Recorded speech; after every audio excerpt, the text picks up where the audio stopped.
ان شاء الله يسعد لي هالمسا. كيفكم؟ طمنوني عنكم. ان شاء الله ايامكم هيك تبخى عليكم مثل هالبياض يا رب. ربي ييسر اموركم ويبعث لكم اللي بتحبوه يا رب. الله يطعم كل حدا متمنيه وكل حدا ذرية صالحة. هون عم صوركم التلج، رجع عنا التلج، وهون هذا تاني نهار رجع نزل التلج ما شاء الله. وهي اخذت لكم مقطع من البيت اللي رح اسكنه ان شاء الله يا رب باذن الله يا رب. ادعولي والله. وهون جيت رح اعمل اليوم هيك اكله خفيفه نظيفه، بما انه هلا انا عم انتقل ومعجوقه بالبيت. والله يعني مالي قدرانه انه اطبخ هيك طبخات مثل العاده، يعني مثل ما بيقولوا انه يلا بس انه المهم تمشي الحال. بس والله الحمد لله على كل حال. يعني تخلص هالفترة هالعجقة يعني قبل رمضان، انه لانه هيك مثل ما بيقولوا انه اتركن بالبيت قبل رمضان يا رب باذن الله. فوالله هون جا بالي كتير انه اعمل كنت متبل بانجان. فوالله جابت هيك بانجان هيك جاهز كان ومشوي يعني وخالص. فحطيته بحط له للبانجان المشوي طحينة ولبن وملح بس ملح وثوم، وبحط له شوية ليمونة بعصره عن جد كتير بيطلع طيب. ايه والله هيك ضفت له هيك معلقتين لبن، يعني حسب هيك الرغبة، يعني ما تكتروا اللبن، يكونوا طحينته يعني تقيلة يعني طيبة، لأنه بتعطي نكهة كتير طيبة. طيب والله هيك المتبل هيك عملت المتبل والله يعني هيك تذكرنا رمضان هيك. والله ما بقي شي، الله يعيده علينا يا رب. ها حابة احكي لكم اليوم قصتي انه كيف انا تزوجت زوجي تركي وليش تزوجت ما تزوجت سوري. وانه هيك حابة احكي لكم شوي عني لتعرفوني اكثر وانه تتعرفوا علي اكثر. يعني انا ليش تزوجت سوري، ليش تزوجت تركي ما تزوجت سوري، وانه شو الفرق وهيك. هي ان شاء الله مع الايام. بس هلا هيك ان شاء الله اليوم راح احكي لكم مثلا مقطع من حياتي يعني يا رب. والله حقيقي انا لما يعني سبحان الله الاقي انه بده يحكي لما انه سبحان الله النصيب كيف بده يجي ما بنعرف. يعني انا ابدا مالي انه قد من النوع اللي عن جد انه ما كنت ابدا انه مخططه بدي اتزوج. انه مع انه انا بنت انه انا تزوجت عمري 19 سنه، كنت متزوجه يعني 18 سنه هيك انخطبت، عن خلال 19 سنه كنت متزوجه. سبحان الله ابدا ما كان ببالي ولا كان يعني انه مو انا ما بتفرق معي. انا من زمان يعني انا كشخصيتي انا ما بتفرق معي انه كان سوري تركي، مهم انه يكون انسان انا اتفاهم معه، مهم يكون انسان اخلاقه منيحه بيفهمني بيحبني.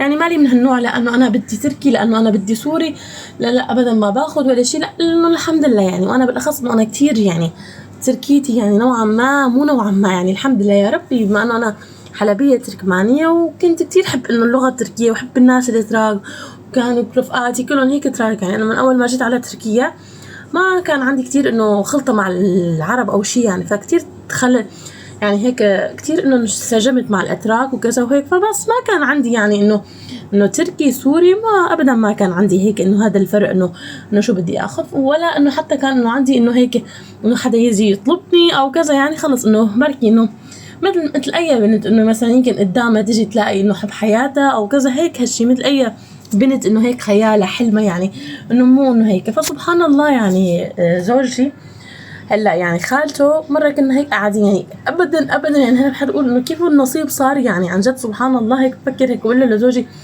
انه ابدا انه هيك تجي خالتك انه تقول لي انه هيك كذا كذا كذا. ابدا مالي من هالنوع يعني انا اهلي وهيك ابدا شخصيتي انه انا مالي من هالنوع انه بدي انه الام تيجي تشوفني وهيك ابدا ما عندي يعني ما هي شخصيتي يعني ابدا. ما من لما من صغري انا سبحان الله يعني عندي شخصيتي انا انه قراري انا، واهلي الحمد لله يعني ما لهم من هالنوع اللي لا ما بيصير ولا بدك هيك ولا بدك هيك. الحمد لله يعني كانوا دائما جاي واقفين جنبنا، طبعا بيعرفونا نحن ربونا على الطريق السليم ربونا على الطريق الصحيح.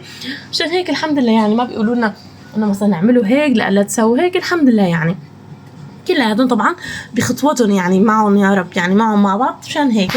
فسبحان الله هيك كانت انه اجت لعنا هيك زياره.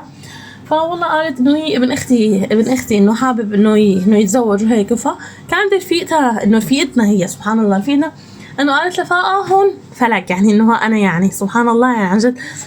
فانا انه ورجتني اياه فانه سبحان الله انه بتعرفوا انه فورا قلت ايه يعني والله انه عن جد حسيت يعني ما بعرف القبول النصيب يمكن الله هذا القدر هو كاتب لنا اياه. عن جد بوقتها عرفت انه عن جد ما في شيء بيوقف قدام القدر، ما في شيء بيوقف قدام النصيب. يعني انت شقد ما فتلتي يمكن قديش ما حبيتي شخص قديش ما علقتي معه يعني شو بيقول علقتي معه مو انه علقتي ما تعلقتي معه يعني قديش ما تعلقتي معه.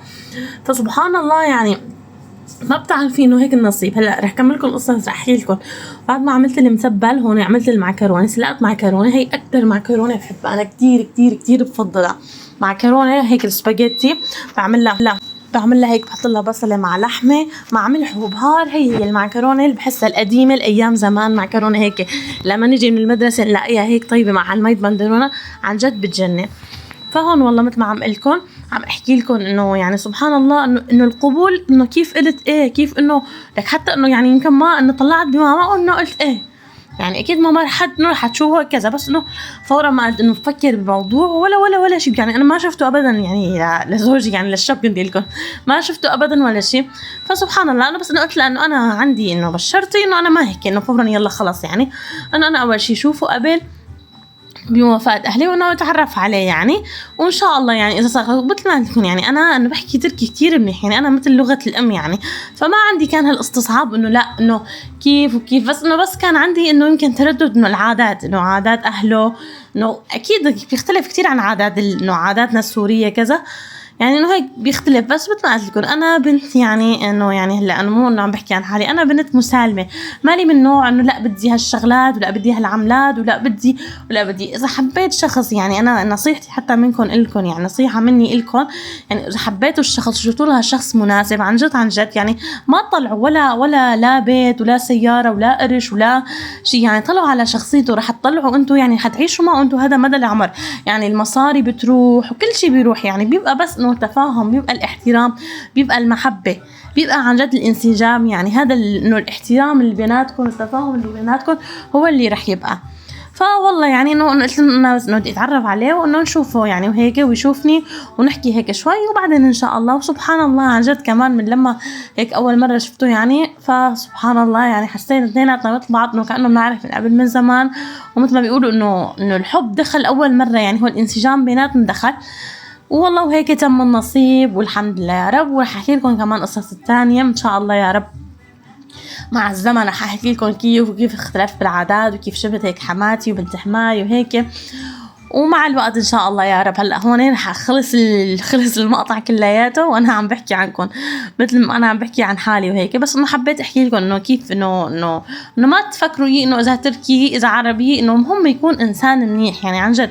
طبعا يعني هلا انا عندي اختي متزوجه هلا كمان هي تركي، والله لو بقول لكم انه من قبل ما تزوجت تركي، يعني انا كنت متزوجه قبلها، هي اختي اكبر مني، مع انه والله ما بقولكم انه قد ما كانت تقول انه انا ما بدي اتزوج تركي وما بدي، مو انه ما بدها لسبب معين، انه هي ما بتعرف تحكي تركي، وهي كان دائما انه انا بدي اخذ انه عربي. فسبحان الله عن جد والله النصيب كيف انه ما اخذت الا تركي يعني النصيب عن جد، النصيب يا بنات، عن جد النصيب، والله شو كاتب لنا يعني عن جد ما بنعرف. المهم ان شاء الله يا رب تكون هيك حياتنا كلها ميسره، نكون الحط بوشنا انه ولادين الحلال والناس يكونوا مناح، والاحترام والموده، وابدا ما تقولوا لا انه هذا بدي اياه يكون زنجين، هذا بدي اياه يكون، اكيد يكون انسان يعني يكون انسان الحمد لله ميسور، مو ميسور يعني الحمد لله نعيش يكون، بس مهم يكون خلوق، مهم يكون انه مع بعض يحبكم على المره وعلى الحلوه على المره قبل الحلوه.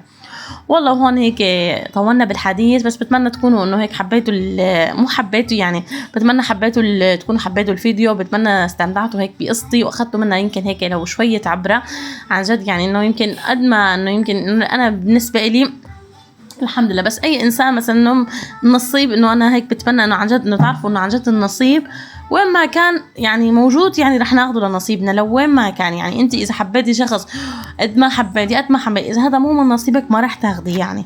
فوالله انا هون هيك هلا عملت هالمعكرونه، وكان عندي شويه سمكات هيك مفرزين بالفريزر، بس ما حبيتهم ابدا، مره تانية ما رح اجيبهم، جبتهم من الماركت التركيا رح يعرفون باليوزبير. فهو والله قال لي جوزي يعني انه ما تجيبيهم وما طيبين وهيك، فانا سبحان الله انا جبتهم هيك، بس حطيت لهم ملح وبهار وهيك، حطيت لهم بالقلايه الهوائيه، يمكن لو قليتهم يمكن يطلعوا اطيب ما بعرف. فوالله هيك عملتهم، وكانت صفرة كتير طيبة والحمد لله على النعمة يا رب. وبدها بعد هيك الصفرة، وبعد هيك الأكل بدها كاسة هيك مثل كابتشينو. هذا الفيديو كان رح صورته كمان يوم الجمعة إن شاء الله يا رب، كان جمعة مباركة، بس رح نزله هلا هيك السبت المساء رح ينزل.